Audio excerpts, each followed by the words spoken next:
Now to the race for president. It's your voice, your vote. And tonight, voters from another state just coming in. Tonight, Rick Santorum has won Kansas. 40 delegates up for grabs there. Mitt Romney and Newt Gingrich in a close race for second place there.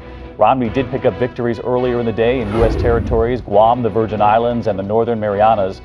And look at this tonight. Mitt Romney holds a commanding lead on the road to the 1,144 delegates needed for the nomination. And so as this race now shifts to the South, the bigger question tonight, is there any way the other candidates can wrestle this away from Romney? We asked ABC's David Curley to do the math for us tonight. He's in our Washington bureau now. David, good evening. Good evening, David. A win is a win for Santorum, but the math says that he can't win the nomination. He can, however, help keep Mitt Romney from getting the nomination before the convention. Santorum's big win in Kansas was not a surprise, and he wasted no time taking on Romney.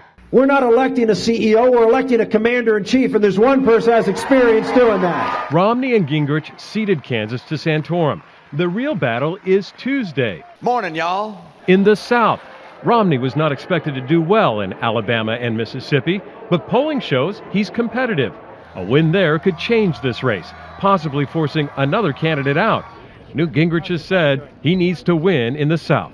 If we can win Alabama and Mississippi Tuesday night, we will reset the campaign. But the math says the best his opponents can do is deny Romney a complete win before the convention.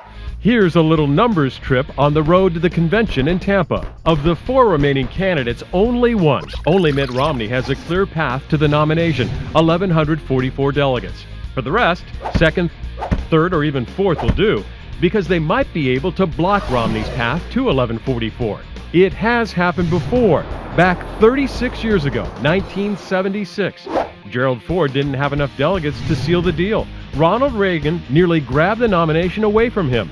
So will 12 be the new 76? If Mitt can't get to 1,144 by 6/26, the final primary in Utah, it will be turmoil in Tampa, a contested convention. And that has to be Romney's big fear, and why the stakes in the South on Tuesday are so high. David? David Curley in Washington tonight. David, thank you. George dives into this math and the South. Can the next states up reshape the Republican race? Or are we in a slow motion fight to a nomination that's all but set now? George and the powerhouse political team first thing in the morning on this week.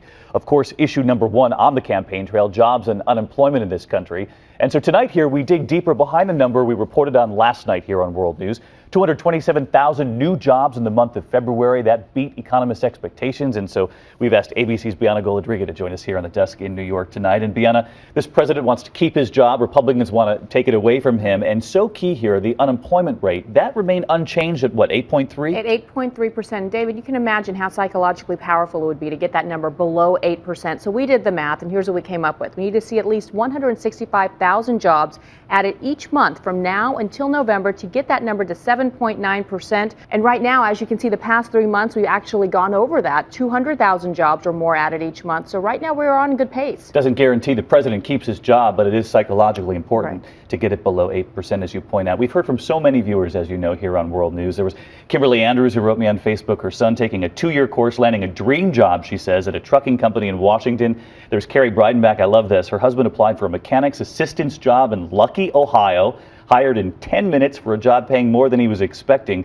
So many sending in images, the newly hired. But you say behind all these faces is a significant number about the long-term unemployed. That's right. And economists classify that as those unemployed for 26 weeks or longer. Why is 26 weeks so important? That's where economists believe that people start losing their labor skills. We're starting to see that number go down now from its peak in 2010. That is a good sign for the economy as well. Very good sign. And the quitting factor. A month ago here, economists said, watch that number. Those are the people who take the next job, higher paying, and open up their chair for the people waiting down the line. And what do we see there? We're starting to see that number increase as well. So more Americans are feeling more comfortable to leave the job they're in now for a better job down the road. And you can see the domino effect for people who are out of work now. There's another job potentially for them to have.